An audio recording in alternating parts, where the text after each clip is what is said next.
welcome to True Crime with me, Emma Kenny. Welcome back. If you're a regular viewer, welcome for the first time.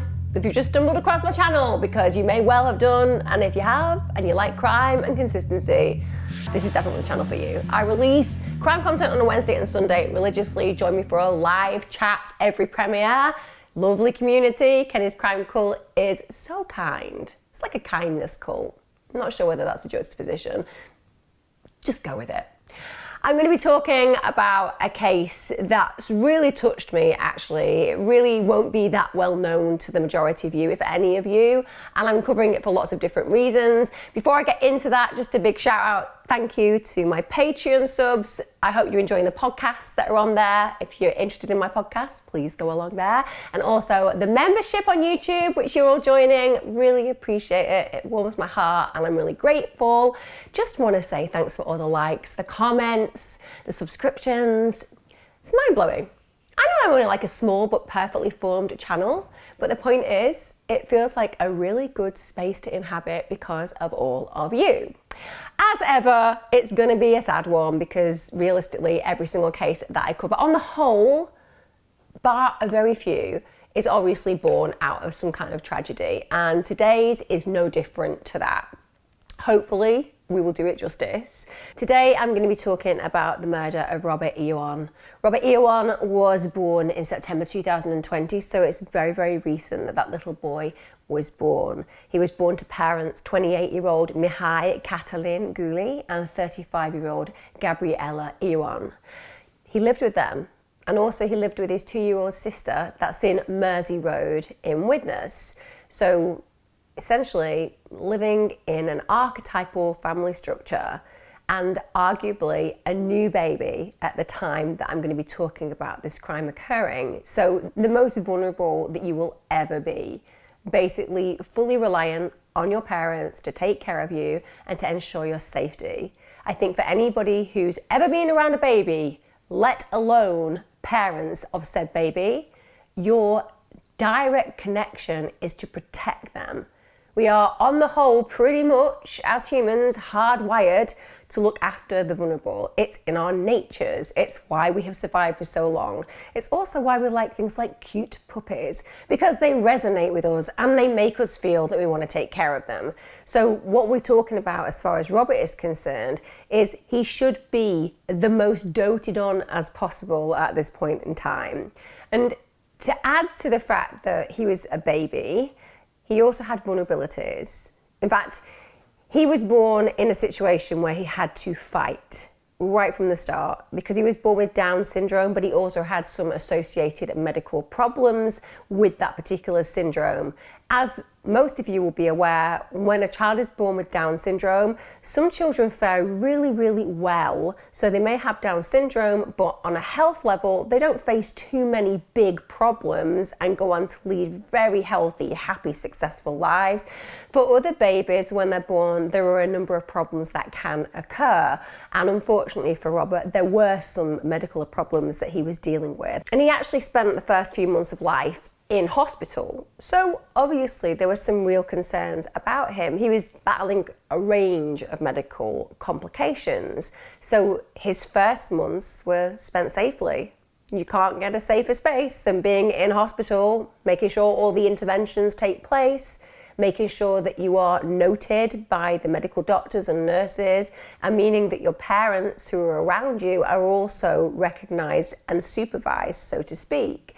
So at this point, we can imagine that Robert's in a really good place. He's gaining strength. Whilst he's still unwell, he's in a place where thriving is possible. Although we can agree that as parents, it can also be deeply frustrating when a child is in hospital. You just want to get them home, even though it can be scary when they've not been very well. So it would cause an emotional response in both the parents. He's actually only allowed to go home with his parents just before Christmas in 2020. And when people who knew Robert talk about how he acted as a baby, he was described as really happy. And his mother's close family in particular were really, really loving towards him. He was adored by them and he was considered a really wonderful addition to the family.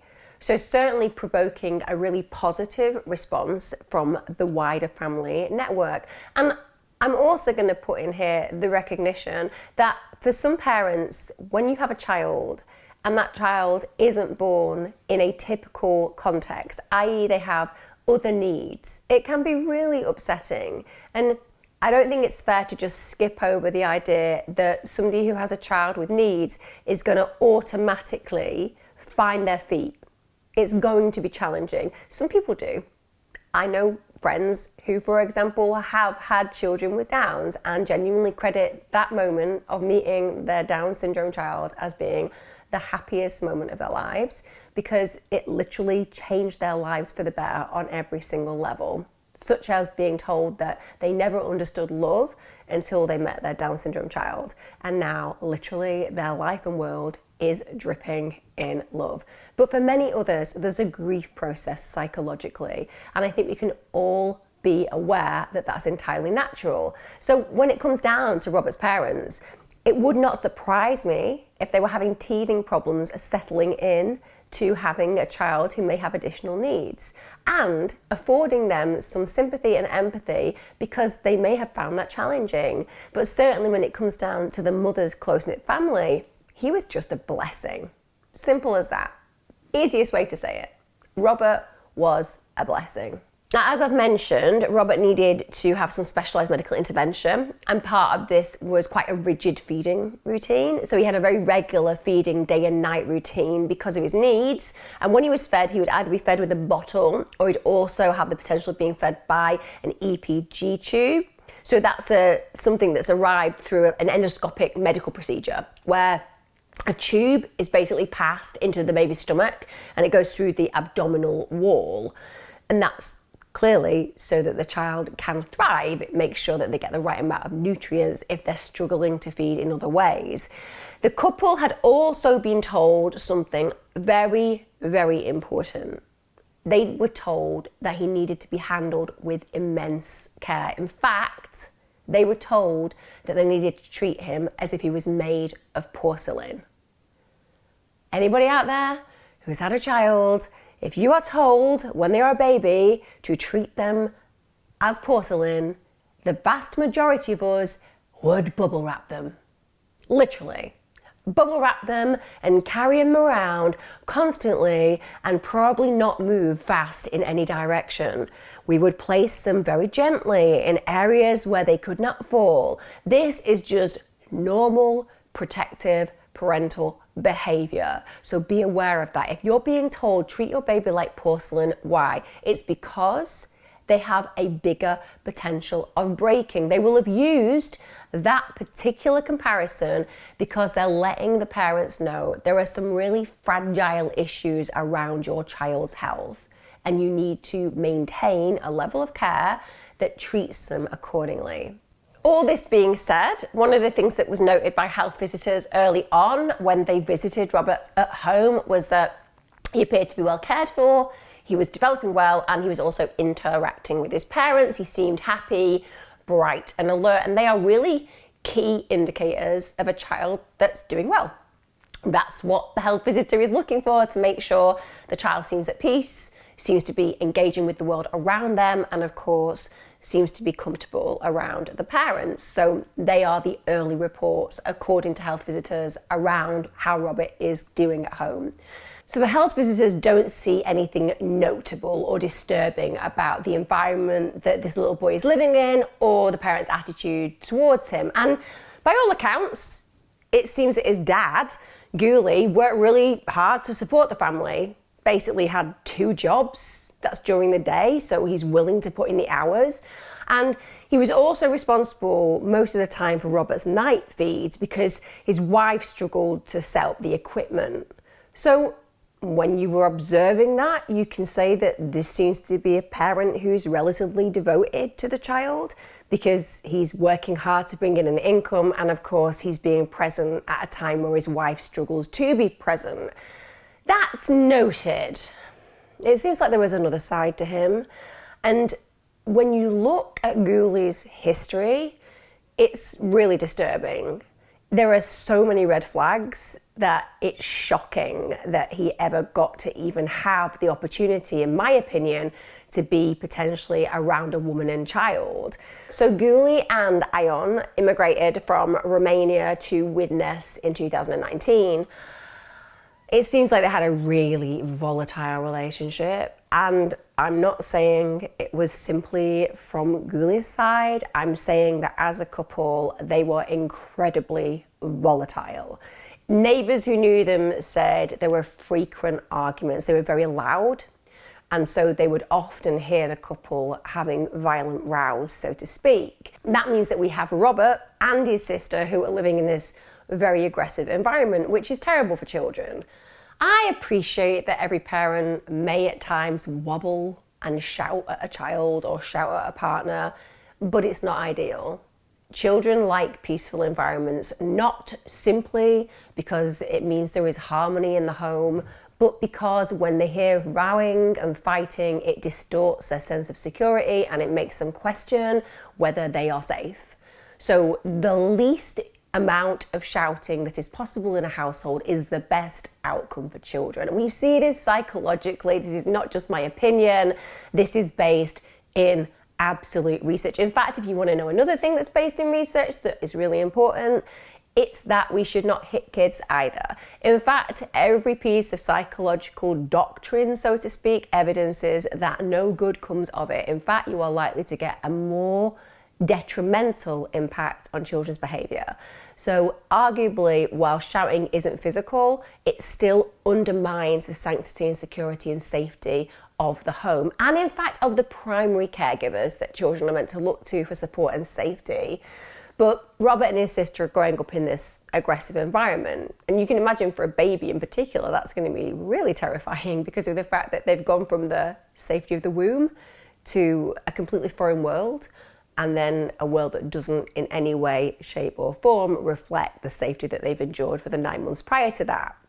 So neighbours say there was a lot of rowing and there were confrontations that they really heard, and during those confrontations they would hear babies screaming and a little girl crying. So we can see that the children are present and aware of what's going on in that house. They also said there was a notable increase in the types of arguments and the level of volume within those arguments when Robert arrived.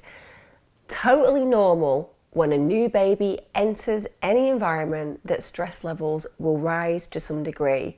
1, you are in charge of a whole new life and making sure that they are safe. 2, you have no sleep. 3, often you look at your partner if you've got one and think, they don't do as much as me, and I don't think I like them very much anymore. 4, you kind of feel like the responsibilities of the world is suddenly on your shoulder. And I could keep going with my points, but you catch my drift. Bringing a baby into any situation is going to escalate the potential for arguments, stress, sadness, emotional breakdowns, all of those things. They also introduce a whole world of joy. Don't think I'm trying to put you off babies. I think they are the best thing that were ever invented. Children are definitely the best thing that were ever invented. But there is a level of stress that's exacerbated when a child enters a home. So it's not unusual that you will see situations that are already problematic start to really unravel. Also, it seems that the family was struggling a little bit with debt. And this is to do with the fact that Robert needs care through the hospital. So obviously they're having to take him to and fro the hospital so that he can have his treatment. That's really important. And again, that's concerning. Listen, money is probably the number one stressor in anybody's life. And whilst people would like to say money doesn't buy you happiness, it really doesn't.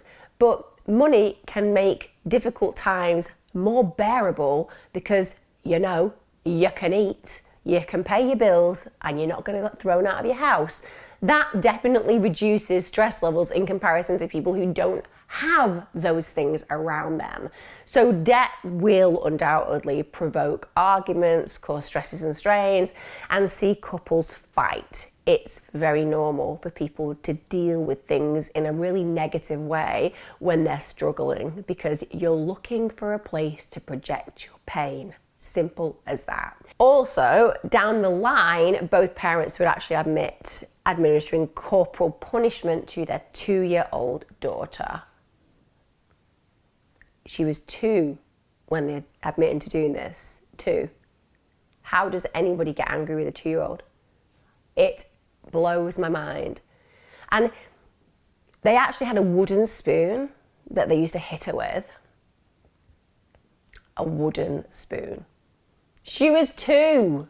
How could anybody want to take a wooden object and hit a little toddler with it? As far as I'm concerned, you've lost me at that point. That's domestic abuse. And that's something that should be in a whole category of its own, because if you're willing to beat a tiny child of 2 years old with a wooden spoon, then you both have serious potential. And the reasons that they would use, excuse-wise, to beat said child is if she was cheeky, or if she didn't want her nappy changing. How many of us in this world have acknowledged a child of 2 being cheeky? I mean, you can call a child cheeky in a positive way, oh, they're being a bit cheeky, but at 2, the kid does not have the consciousness of the ability to manipulate a scenario using cheekiness. It just isn't within their makeup. So they are putting adult perspectives and perceptions onto a baby, and they're doing it in a wholly inappropriate way. And it's important to note that, because if somebody wishes to behave in an inappropriate way, often what they will do is seek reasoning for it. And that reasoning will then support their belief that they have a right to go ahead and carry out a certain behavior. So even though we all know it's impossible for a little 2-year-old kid to be knowingly cheeky, if you want to find an opportunity to be violent, to discipline in a harsh way, then you bet your bottom dollar you can create some kind of scenario where the behavior, in your opinion, falls into that category, and you're just using it as an excuse. Another reason that they would give for hitting her with this spoon was if she didn't want her nappy changing. Excessive isn't the word here. Like, if a child really doesn't want their nappy changing, unless it's desperate and they've got some horrific nappy rash, if they just want to watch the show on TV, or they want to play the Lego, or they want to carry on drawing, then in their mind, that's more important.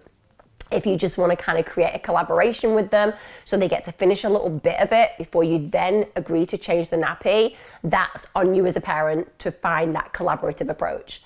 The idea that you're going to beat a child with a wooden spoon because they didn't want their nappy changing is fundamentally abusive, per se, abusive. Also, as a dad, Gulie had a really quick, fierce temper. He'd had a history of violence, and in fact that violence wasn't, in my opinion, small fry. He'd been previously charged with domestic violence offences. This was against a former partner in the Czech Republic. And it wasn't just one offence. There were multiple offences, and these were between December 2014 and March 2015. So on the 22nd of December 2014, he punched his partner in the eye, and it was a punch that was serious enough to cause the skin to break, causing a wound that needed stitches. That's some impact. Then on the 9th of February 2015, well, he asks for some money from his partner. She then, at this point, refuses, and his response to that is he kicked her and threatened to stab her. Reasonable? A reasonable thing to do? Can I have some money? No, sorry, I haven't got very many. I'm going to kick you, and I'm going to threaten to stab you because you're not giving me your money. 6th of March 2015, he breaks into his partner's home, physically assaults her by punching her in the head, kicks her in the arm, in front of her 2 children. I know, He's really endearing himself to you right now, isn't he? Sounds like a dreamboat. 8th of March 2015, threatens to slit his partner's throat because she's called the police. I wonder why she called the police, Gulie. Could it be that you literally threatened to kill her in front of her children? I'm wildly throwing it out there as a potential possibility. Maybe you could explore that. However, he wasn't actually in the country when the case went to trial, so he was convicted in his absence. That's in December 2017, where he was sentenced to 8 months in prison, suspended for 18 months, and he was also deported from the country for 5 years. So, in my opinion, wasn't really a harsh sentence, but obviously the fact that they would have, if he'd been in the country, have deported him for at least 5 years, then at least he wouldn't have had access to that poor woman. Also worth noting that Gulie always denied the allegations. In fact, he didn't just deny them, he was like, well, I don't just deny them. The point is, I never had a chance to participate in my trial and to challenge the evidence that the victim was giving. You're like, no, you weren't. But you could have been. You just needed to stay for the trial. I mean, is it just me that thinks maybe a very innocent man who wants to defend his honor would just have stayed for the trial? Because I always kind of think that the guy who gets accused of punching and threatening to kill his ex, who then just like flees the country, potentially looks a little guilty. A little bit like when people say no comment. A little bit on the guilty side there.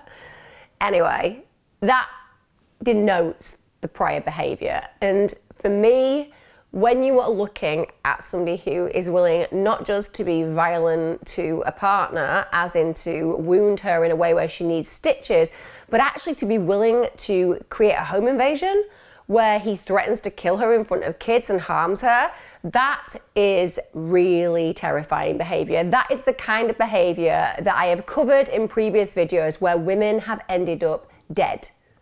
So when you think about this mindset, living with a child with serious needs, and where you're thinking about the stress levels in the household being pretty big, then that's disturbing to imagine. It's not a perfect recipe for peace and harmony, is it? And with respect, we also know that Gulie's quite happy to beat a 2-year-old with a spoon. So our MO with this guy is he likes to use violence. Whenever he's struggling, whenever he wants something, he uses it. Despite Robert being only a few months old, and despite him having serious health complications, and remember, what did the doctors tell us? He needed to be treated like porcelain. In spite of this, he also became a target of his father's aggression. So Gulie now knows that there is a child in his presence. He's meant to be a loving father. This child has got all of these needs, and his one job is to make sure that he is treated like a fragile object. And in spite of knowing this, he starts becoming violent with him. Now, I am the first person to acknowledge that psychologically you are going to be exhausted if you're working 2 jobs. You've got a disabled child to look after. You're up at the night doing the feeds, making sure that the child's equipment is clean, making sure that the child is being nourished. It's going to be hard work. But there is nothing on God's earth that justifies harming a child. And this isn't just a typical child even, and that is reprehensible, is illegal, is unforgivable. But add to that, we're talking about a child who's vulnerable, a child like Robert. What's really difficult about these cases is that at this point, when I start talking about the way that Gulie starts to treat Robert, we have a mother living in the household. It's the duty of a parent per se to absolutely protect and dote on a child at all other costs. But to imagine that there is a mother present who sees what is happening to her son, to her vulnerable, fragile baby, and to allow it to play out, That is almost impossible for me to imagine. I can completely understand when women are in domestically violent situations that they put up with things they should never put up with. And it's usually about them being harmed, and they allow these things to play out because they don't have value for themselves. But what we see in domestic abuse scenarios is when a parent, when a mother in particular, sees the other parent be violent towards a child, it triggers something in them. It's like, you can harm me, but you can't harm a baby. And that's often the trigger for why they leave. But in this case, we have a little baby with Down syndrome and other related medical conditions because of that situation being aggressed by a grown man. And she's just standing by. Robert was not able to rely on his mother for protection. And it's even worse than that. She would literally take every opportunity to just cover up his actions, which is mind-blowing. Not only would she know he was doing it, she would try to create scenarios where his abuse would be undiscovered. On the 7th of February 2021, Aone witnessed her husband grab Robert by the chest. She witnessed him forcibly shake him, and then slam him into his car. A lot of you will have heard of cases of shaken baby syndrome. This is where a child is shaken and it causes irreparable damage to the brain, and it's often compared to a child being in a serious car crash.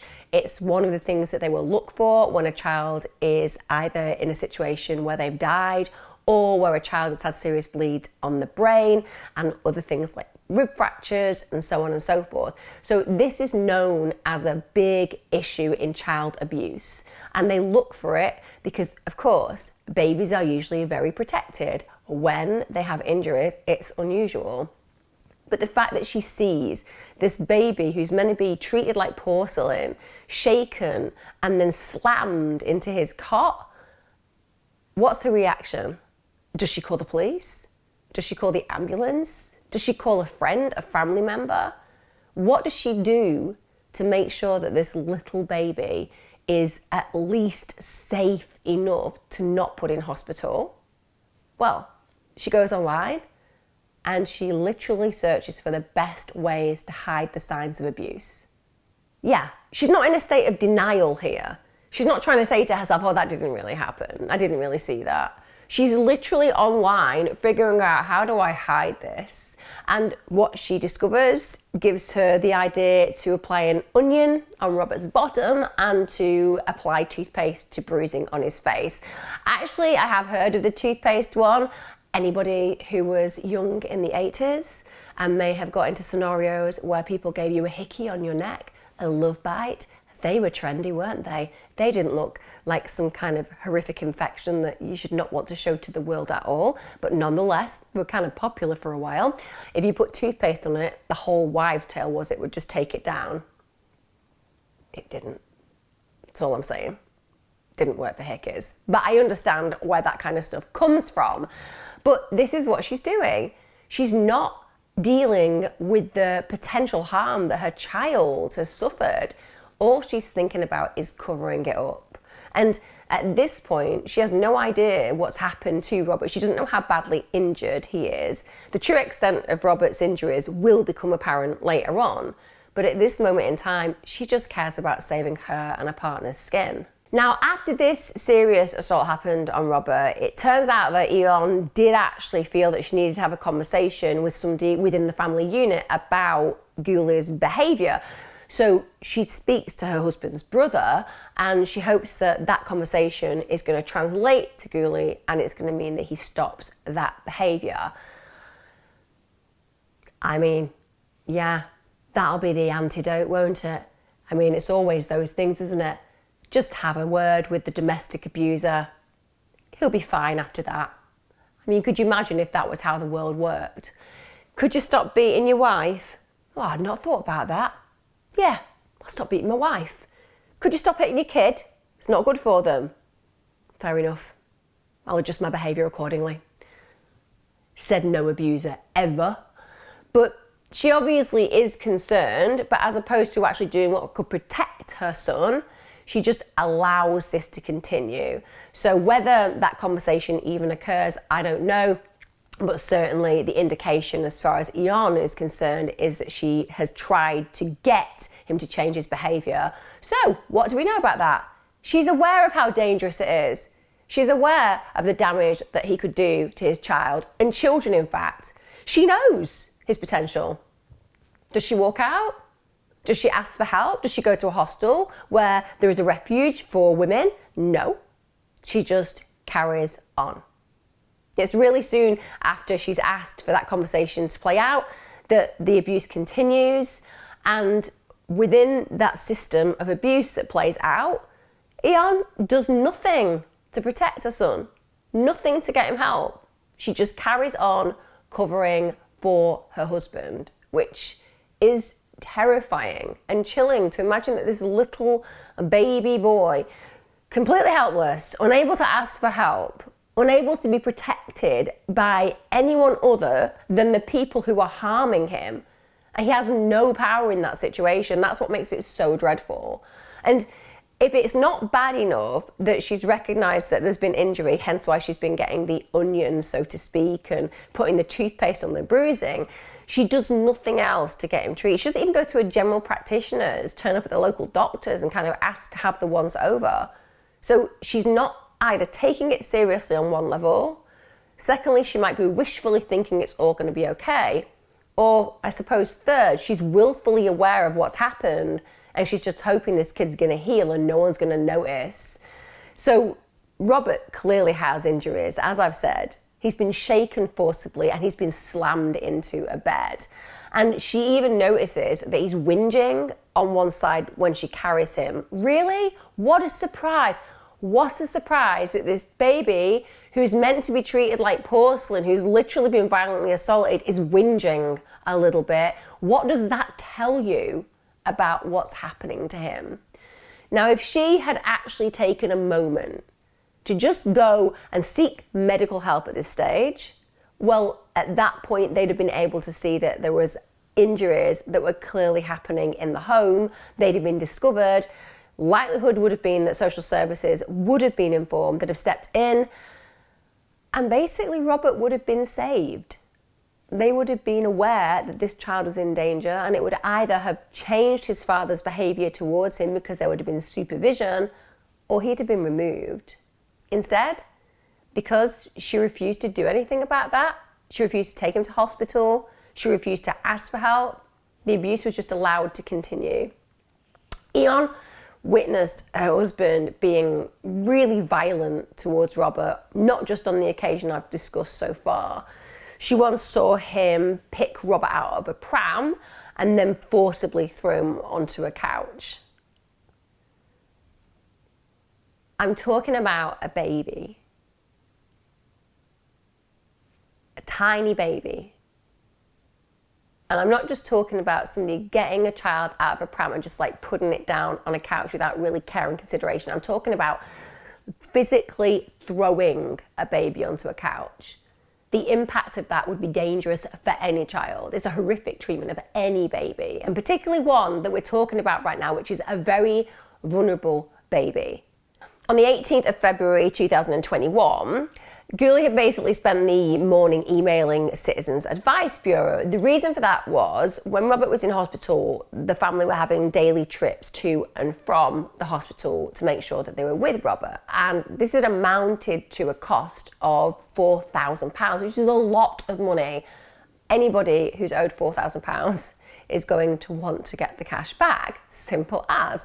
And I can imagine that if Gulie isn't getting a lot of joy in managing to get the money, he's probably feeling deeply resentful of the situation, can't take that out on Citizens Advice Bureau, but may feel that Robert, who is, as far as he is concerned, the reason for that debt, might place him in the line of fire, so to speak. On that particular day, Robert was alert, and aside from those injuries that I've talked about before, he was relatively healthy. There wasn't anything else that stood out on that particular day, according to Ian.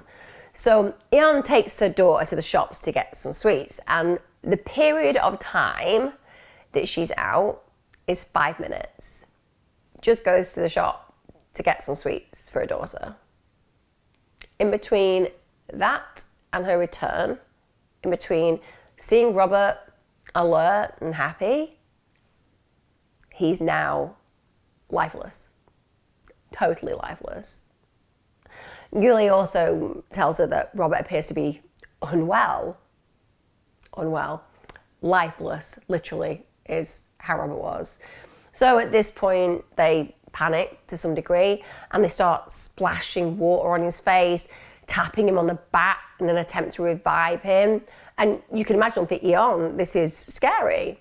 In spite of their attempts to revive him, he's still unresponsive. So then Gulie decides that they need to get an ambulance, but they don't speak English. So Gulie asks a friend to call an ambulance for them.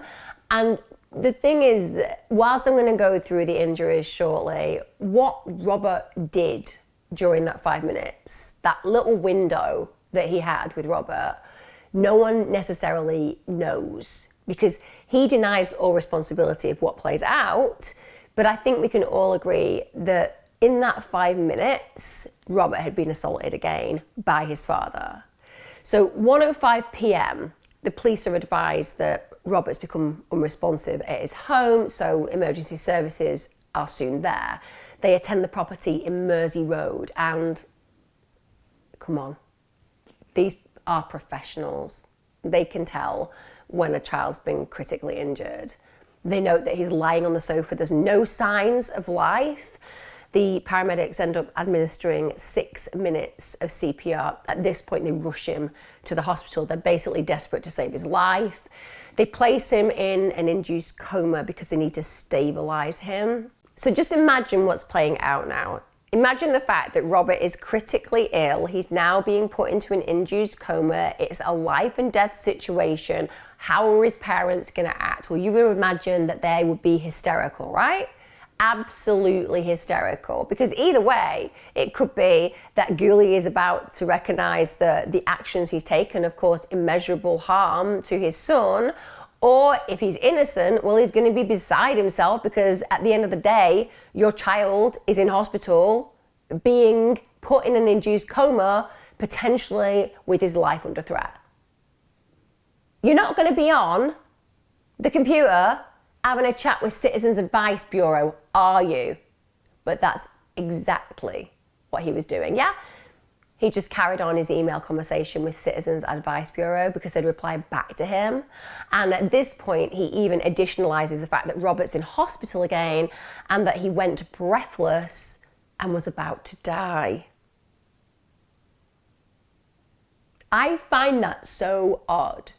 That firstly, the obvious oddness is the fact that he's just carrying on a conversation about money with Citizens Advice Bureau. But the other side of it is that obviously we see the disassociation from actually the child who's very, very ill that he should be caring about. He's clearly not concerned about that. And then on top of that, he's almost using the situation that's playing out as an emotive issue.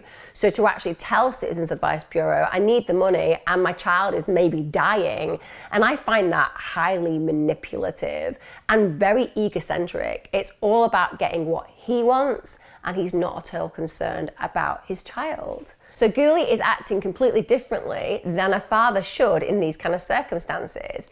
And when you think about Eon, when she arrives at hospital, she should be absolutely desperate. And her main priority and prerogative is surely to let the doctors and the social workers know what's been happening behind closed doors. She knows exactly what's played out.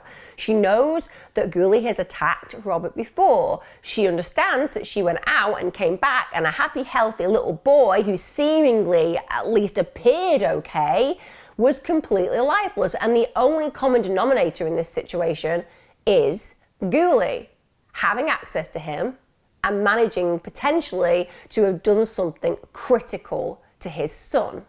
It's obvious to anybody who's listening to this right now that Robert had been assaulted in a fit of rage by his father. And I think we will all probably be able to manifest an understanding of what was happening. He was really frustrated that Citizens Advice Bureau weren't giving him the money or weren't replying to him instantly, and he decided it was Robert's fault, and that's where he projected his anger on a completely vulnerable, helpless child. So instead of doing this and telling the social workers and doctors what's happened, she just lies. She just covers up again. This is what, in my opinion, makes her as bad as him. Because it's her job to be the voice of her child. That's your role as a mother, to be the voice of your child when they do not have a voice. Same for fathers.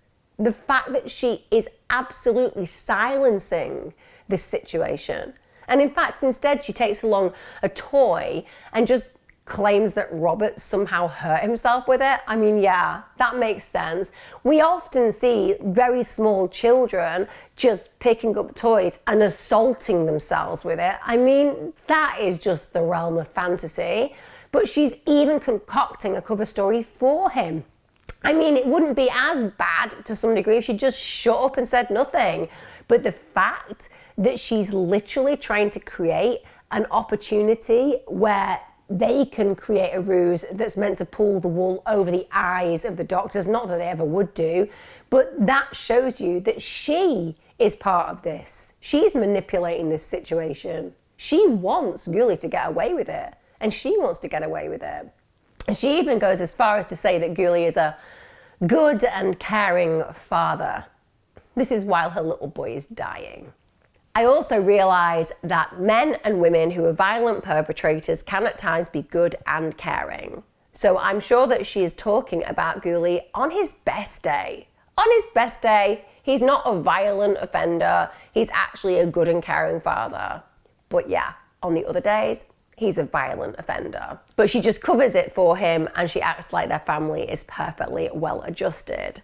Tragically, the doctors were not able to save Robert, and when they did an assessment of his injuries, wow, it was awful. So they established that he'd suffered a non-survivable brain injury, and that had caused him such catastrophic impact that he died 3 days later in hospital on the 21st of February 2021. He was 6 months old. 6 months old. Didn't have a chance. Life snuffed out within weeks, essentially, of being brought into this world. The police then launch a murder investigation because it's clear to them that foul play has occurred. Gulie and Ion were both initially arrested on suspicion of Robert's murder. Not surprising, because whichever one of them has done it, the other one's covering up for them, right? That's clear by what's been happening when reports have been being given to the hospital. So as the investigation progresses, they eventually charge Gulie with Robert's murder. Ion is charged with an offence under Section 5 of the Domestic Violence Crime and Victims Act 2004. So this particular charge is because the police suspected that she allowed Robert's death by failing to take reasonable steps to protect him from harm. So by proxy, he died essentially.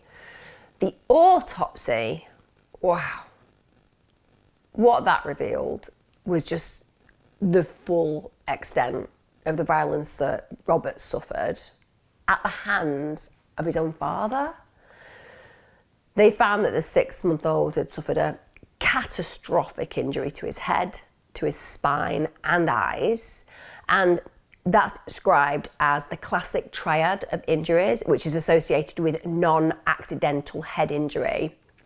It's what I was talking about before. It used to be referred to as shaken baby syndrome. Also, his skull had been fractured, and the trauma to Robert's eyes was really severe. Now, typically in cases like this, there is retinal hemorrhaging, which is bleeding in the eyes. His head had also probably impacted when he was being shaken, so he probably hit something when he was being shaken. And that assault had caused huge internal bleeding also overstretching of vulnerable structures inside Robert's brain and spinal cord, because obviously when you're shaking a little baby, then stretching of all those areas is occurring, and that caused irreversible brain damage. It was an injury impossible to survive, and that had quickly led to a heart attack. I mean, can you just think for a second about the amount of gratuitous violence that took place in that injury? To shake a baby with such force that you're literally stretching the columns and cords within them, and you're also causing them such a violent impact that essentially it's impossible for the brain to survive. And that's before we talk about the fact that he probably hit an object during that attack.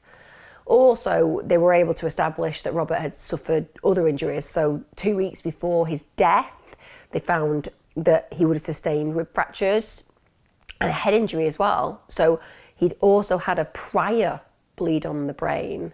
Again, classic sign of being forcibly shaken. Now, as part of the investigation, investigators basically take away mobile technology, they explore call logs, they explore search logs, and what they find are text messages between Ion and Gulie, together with various internet searches that she'd actually made on the 7th of February 2021. And of course, they gave us an indication of how those previous injuries had been caused. So during questioning now, because obviously the evidence is mounting up, shall we say, Ion then decides that it's best to come clean, at least with what she'd seen that particular day, that they have all these call and search logs about. She says that her husband had grabbed Robert by the chest, he'd forcibly shaken him, he'd even slammed him into the cot. She then admits that she did search online because she wanted to find ways of removing the bruising. But remember, she doesn't want to act like she wants to remove the bruising because she's trying to create a cover story for a bloke. No, she comes up with a story that she wants to remove the bruising for her son's benefit. She wants to put onion on it and she wants to put toothpaste on it because, you know, she's such a good mother. As opposed to just going to the doctors, calling 111, you know, just doing normal stuff that mothers do if they think the kid might have been injured by some horrifically heinous predator. But who am I to suggest such logic? Obviously, onions, first choice, most of the time. Car crash, where are the onions? Serious fall, bring out the toothpaste. It's what Oral-B's known for, isn't it? Anyway, this is clearly her concocting a story of how she's somehow innocent in all this. At the end of the day, the reason that she was likely doing that at home, trying to bring down the bruising herself, is because she actually had Robert's immunisation shots coming up shortly after. She wouldn't want the health worker seeing his bruises. That's the likely explanation. I think a small minority of women who find themselves in domestically abusive situations and see their child being harmed by a perpetrator in their home, they find it difficult to ask for help because they worry about the consequences of asking for that help to stop the abuse towards their kids, because often they are under threat. They feel that their life may be ended, that their children's lives may be ended. They believe their partners when they tell them they won't be believed. And there are all these reasons why people stay in less than perfect situations. And whilst we have every sympathy and empathy for those individuals, it's also worth noting that Ion isn't that kind of person. She isn't in a scenario where it seems that he's been constantly threatening her, being very violent towards her. This seems more somebody making a decision that makes her look better when she's in court. She wants to save her own skin, shall we say. She starts claiming to the police that she's been in the scenario where she's been too afraid to leave and she's been too afraid to say anything about the horrible abuse playing out towards her child. And that is her defense, essentially. But arguably, I think we can all agree that this is just her clutching at straws and trying to make herself look better in a circumstance that isn't looking good for her. However, according to her own later testimony, whilst Gulie may well have acted pretty horribly towards her on many occasions, you know, he had been verbally abusive, she actually said that he was only ever violent once. It's also noted that she was also equally as aggressive and equally as vocal during arguments. So this suggested to the police that she definitely wasn't living in fear of him, at least not to the extent that she claimed. What I will say is we do have Gulie's history, and he seems like a horrific perpetrator. He threatened to kill an ex. He broke into an ex's home. He was violent towards an ex, causing her stitches. This is not a nice man. I do not doubt that Ion was not living in a perfect scenario or situation. But what we have to ask ourselves is, could she have done more to protect her child? Did she contribute to the death of her child? And it's a resounding yes, isn't it? Because she did have a hell of a lot of opportunity to report the abuse and to get help. She could have told her health visitors.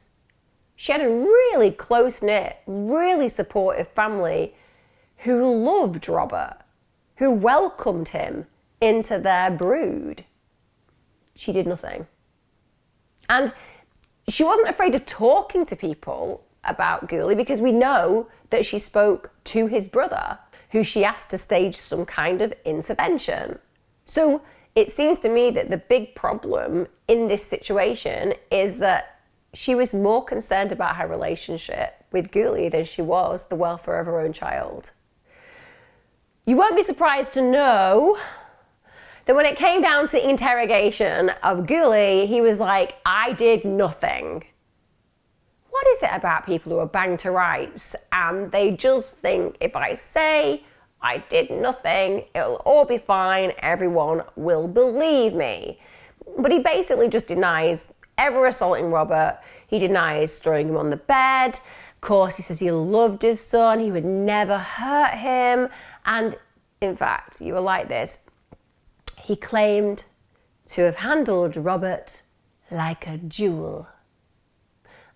There's a bit of me right now that's probably going where you're going as well. You want to go, you weren't told to handle him like a jewel, you were told to handle him like porcelain. Anybody who has a jewel, such as, shall we say, an amethyst or a diamond, they are shiny and very lovely, but if you throw them at a wall, they're going to be in one piece. You take your porcelain cup, you throw that at a wall, it's going to be in a million pieces. So even the use of jewel is incorrect. Sorry to just pull that. I know it's not a big one. Maybe it didn't even need to be mentioned, but if we're gonna use a specific description, you don't say jewel. Throw a jewel at somebody's head. It will hurt them. They're hard and they are very, very resilient. Fragile is what porcelain is. But anyway, he's trying to give this insight into the way that he is as a dad, and he's very loving, clearly, and he treats this little baby like he's really precious. However, he did later say that about a month before Robert's death, he did hit him. He said, one little slap, I gave him on the bum, but I didn't shake or throw him in bed. I always find that really telling. When somebody's denied everything and then starts to give tiny fragments of truth, instantly, you know the person is trying to claim a small amount of responsibility to act as if they are telling the truth.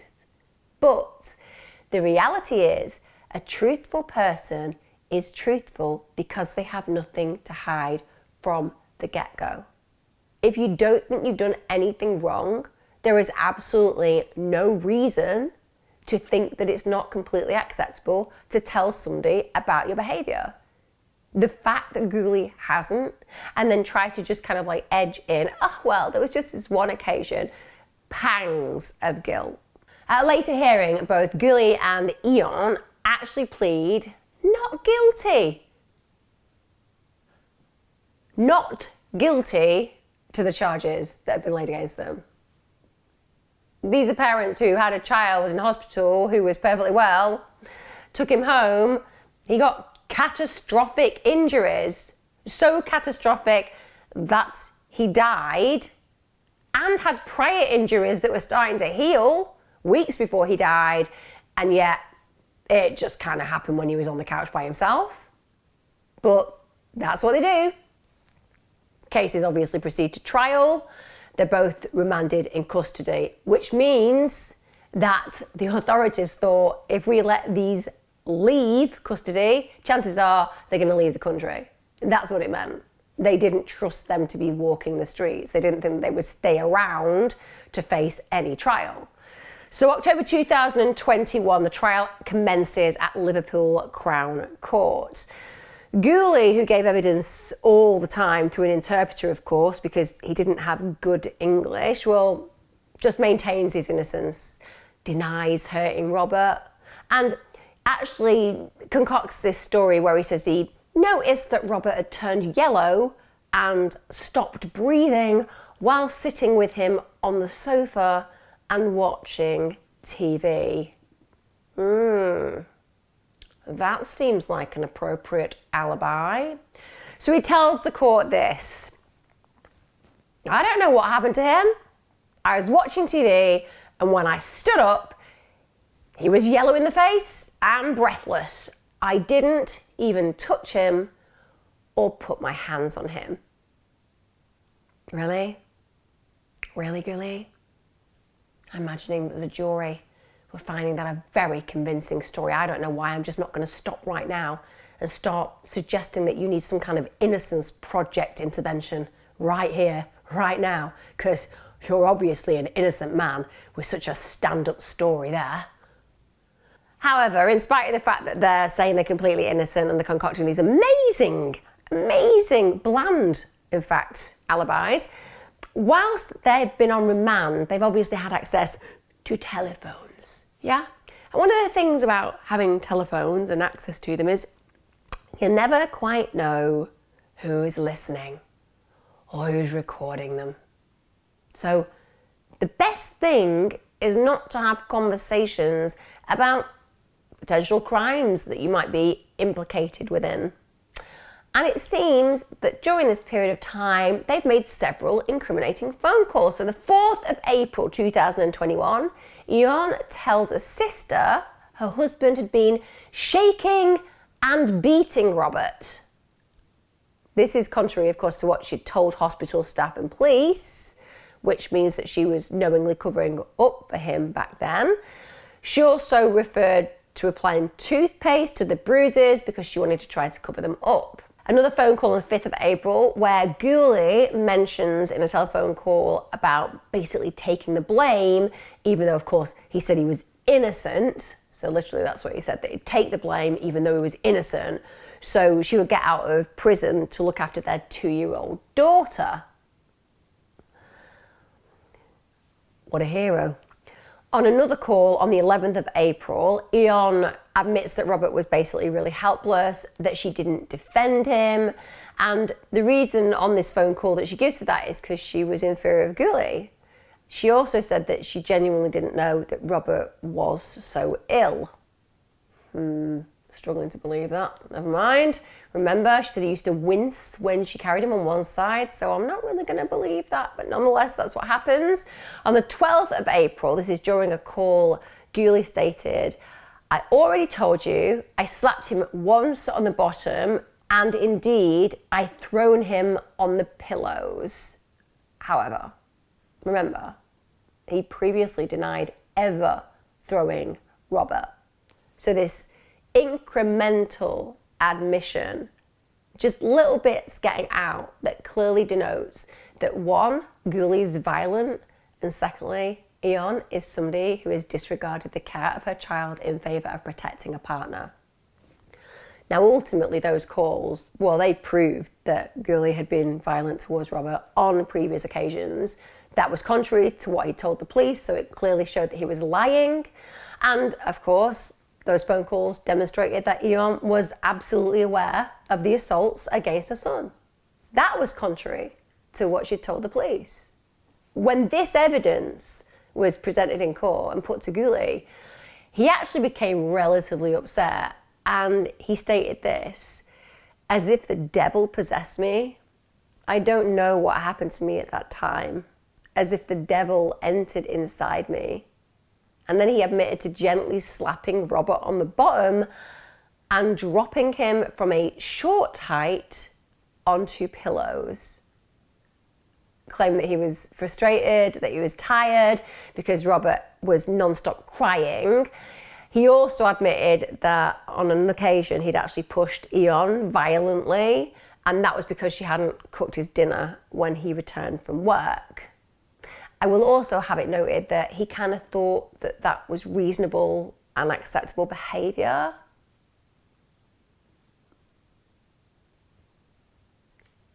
I didn't cook your dinner, so you just violently have a go at me. It would be carnage in my home if that's how things were meant to run. I'm sure a lot of us would feel the same out there.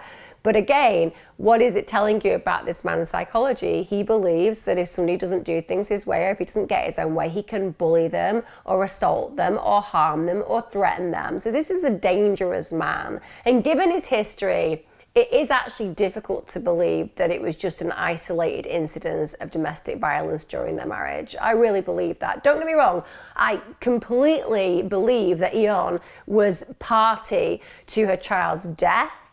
But what I'm trying to say here is, in spite of the fact that she gave as good as she got, according to what people said about this relationship, arguably, when we think about his history and his violence, and we know that she's female, which makes her absolutely not a contender as far as being able to match up to him, it does make you think that she was living in a very less than perfect situation. That noted, there are no excuses for what she allowed to happen. Also, he does admit in court that he'd slapped his daughter's bottom on one occasion. What's really telling as well about the way he describes the violence towards Robert is that he seems to suggest that you just would lightly hit a child on the bottom and drop them from a short height. That's not how that kind of behaviour ever plays out. If you've got to a situation and circumstance where you're so frustrated that you actually physically want to throw or drop a baby, it's not because you're mildly upset, it's because you are raging. You want to take out your anger and you want to do it in a way that satisfies you. That means you are going to do it in a very aggressive manner. There is no lightly dropping a baby. There is no lightly spanking him at this moment in time. He is pissed and he wants to harm this child, and that's what he does. Also, when in court, Ion accuses her husband of causing the fatal injuries while she's actually out. So she says, I wasn't even present when my child was badly harmed. She said that she very much lived in fear of him and that she hadn't foreseen this fatal attack that played out. Gulie, however, denies that he actually even has a bad temper or loses it very easily. He actually says that him and his wife had a really good relationship, that they rarely argued. I'm a really nice guy. I only occasionally threaten to kill people. I'm a really good husband. I'm peaceful. I only occasionally home invade places that I have a partner and threaten their children. I'm a really good person. I'm one of those really chilled out kind of people. I only occasionally split a woman's face and mean that she has to have stitches. That kind of nice guy. The kind of not so nice guy. So the prosecutors alleged that Gulie had inflicted the fatal attack on his son and that he'd done that when he'd been alone with Robert. So they say that as far as they're concerned, he was the person who was completely by himself when Robert sustained those catastrophic injuries. Furthermore, they claim that Ion knew that Robert was being abused and that she kept it secret what was going on until it was too late. When you look at the history, her covering up the bruises, her not telling the medical services that could have saved him or helped him what was happening, she definitely was party to his death. On the 25th of October 2021, following a 14-day trial, and it's after actually nearly 4 hours of deliberation, not a lot of time that, 4 hours of deliberation isn't huge, Clearly, they weren't struggling, shall we say, to reach some kind of verdict. Well, the jury come back and they unanimously find Gulie guilty of Robert's murder, and they also find Ion guilty of allowing his death. So both are given guilty verdicts. The sentencing takes place on the 26th of November 2021, and that hearing was at Liverpool Crown Court. Gulie actually faced the mandatory life sentence for murder, and he was sentenced by Judge Mrs. Justice Yip. And her job, of course, is to establish the minimum term that he has to serve, looking at those aggravating and mitigating circumstances and factors. Now, obviously, you don't need to be Sherlock Holmes to recognise the aggravating factors in this case. If you were to describe what vulnerable was and is, Robert would fit that perfectly. He's the very definition of vulnerable. This is because of his very young age, but also because of his disability. And another massively aggravating factor is the breach of trust. He died at the hands of someone who should have loved and protected him and cared for him. He was killed in his home, where he should have been the safest. Also, aggravating factor is that it wasn't an isolated incident. He'd been assaulted before. He'd suffered physical and mental anguish from previous attacks, and that anguish would have caused, significant injuries, including fractured ribs, which would have been incredibly painful. In his final days, he must have been in terrible pain. In mitigation, the judge accepted that the killing had not been premeditated. She noted that Gulie had lost his temper, as he had done on previous occasions, and taken out the frustrations on a helpless baby. However, it's also noted that at the end of the day, he knew that Robert wasn't safe around him, and he'd taken absolutely no steps to reduce that risk, such as the day that he actually killed his son. Instead of keeping him with him when his wife went to the shop, he could have actually sent the child with her, thus getting him out of the space where he could have been under threat. He chose not to do that. So he never made any attempts to reduce the risk towards his child. That said, it was clear to the judge that there wasn't an actual intention in that moment to kill Robert, but nevertheless, there was definitely an intention to cause really serious bodily harm. And of course, if you intend to cause really serious bodily harm, well, that's sufficient to bring a murder charge against you and to give you a sentence of murder. He viciously shook Robert, and by doing that, it meant both the judge and the jury concluded that that intention absolutely existed. When it came down to sentencing Ion, well, the judge recognised that she hadn't caused Robert's death, but it was clear that she'd allowed it. She did absolutely nothing to try and protect her son from Gulie. This is even when her son was seriously injured, she continued to do nothing. She didn't get him medical treatment. She didn't get any attention for him. Instead, she just took the steps to pretend that everything was all right and to cover his injuries. She even covered for her husband at every single opportunity. And in failing to take that action, and by lying to the health workers and to the authorities, she effectively facilitated the violence that Gulie bestowed on Robert. So she was culpable. Now, during the trial, another thing that was really shockingly upsetting is that Ion even accepted that if they were struggling with Robert, her family would have provided protection for her and for him. At the end of the day, all she needed to do was to approach them and say, "I'm struggling." And they would have either looked after her and her children, or they would have looked after Robert, whatever would have made the situation soothed. And she didn't do that. The judge also concluded that she had gone out of her way to exaggerate the fear that she had of her husband. So we know that Ion had tried to suggest that the reason that she hadn't acted was because she was terrified of the man that she was living with. And the judge said this was not the case. And in fact, that was also frustrating because they deal with domestic abuse situations constantly, and women who have literally been petrified for their lives and put up with the most horrific circumstances and situations because of their terror, that Eon was trying to appropriate that for herself, and that was infuriating. So the judge said it was not a case where domestic abuse had resulted in her inaction. She said that whilst there was certainly evidence of verbal abuse, there was minimal evidence of physical abuse, and it certainly did not justify on any level the complete failure to protect or help her son. However, the judge also did take into account the fact that she had a previous good character, and furthermore, she said that while she didn't actually suffer from any mental illness, they did note that she was lacking in sophistication and maturity. So there was a naivety to some degree about who she was and the actions that followed. The judge also acknowledged that while she had failed to accept responsibility for her failings by pleading guilty, she had at least expressed regret. And what that regret was that Eon said that she basically could have done more for Robert and that she should have done more for Robert. Now, according to a court-appointed medical expert, they said that she was suffering from adjustment disorder. Now, an adjustment disorder is typically a stress-related condition, and this, they said, was related to the fact that she hadn't fully accepted the death of her son, so she hadn't properly been able to start grieving for him, and she'd also lost custody of her daughter. Her daughter had been placed in foster care.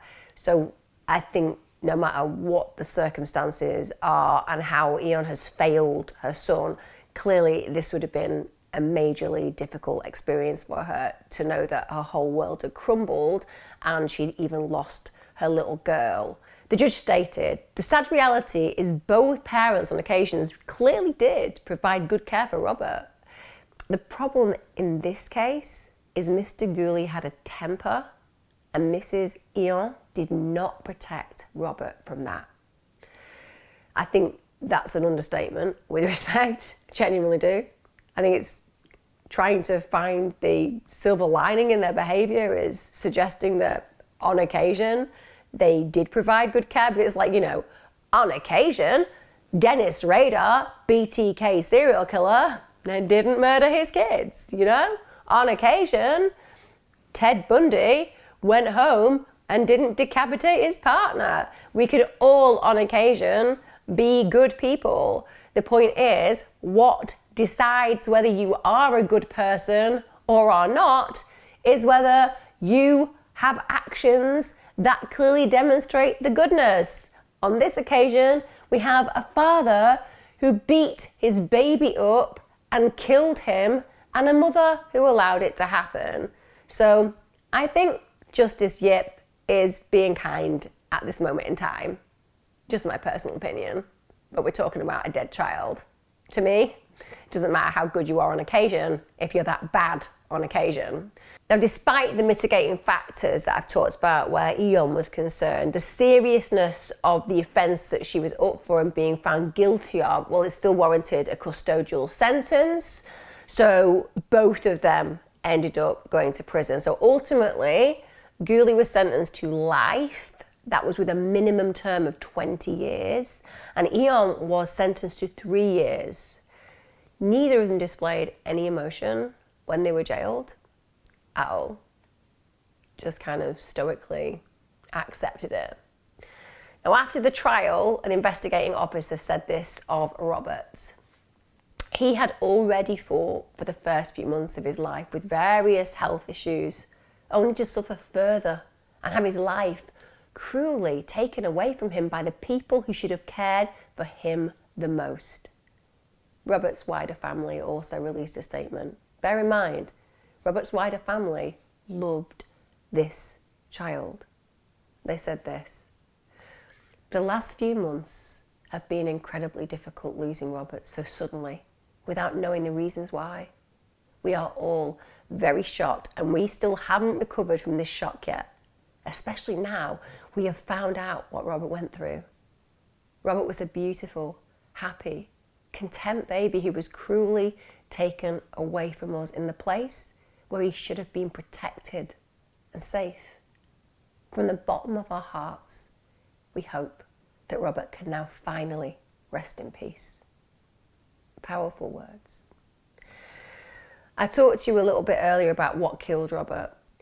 So shaken baby syndrome, or abusive head trauma, to be honest, as it's medically known, it's a really serious form of child abuse because babies have got really weak necks. They've got muscles in the neck that aren't fully formed, they've got very soft brains, and they've got incredibly delicate blood vessels. That means that they can't actually support the weight of their heads, which you'll know, which is why if you have a child, if you have a baby, you are taught how to hold them, or when you hold them, you make sure that you support their heads. It's just the way of ensuring that it doesn't roll backwards. It's just a natural for most of us to do it, but often people who go to antenatal classes, they'll be taught this because it's important to support that head.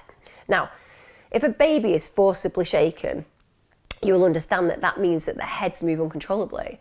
And that also means the brain, it moves back and forth. And as it's moving back and forth, it's repeatedly hitting the inside of the skull. So that causes bruising, it causes swelling, and ultimately as well in certain cases, it causes bleeding. So when you are shaking that baby, not only are you causing catastrophic impacts and clearly the potential of killing them, losing their life, it also actually destroys a child's brain cells. And the reason that it destroys the child's brain cells is because it prevents the brain from getting enough oxygen.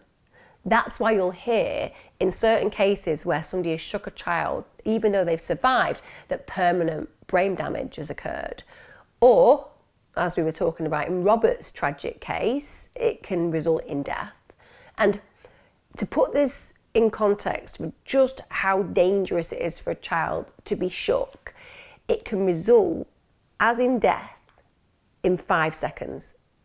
So if you are shaking a baby, just think about losing it and just feeling frustrated, feeling rageful, and then just grabbing that baby and just shaking it to be quiet. In 5 seconds, that child can be dead.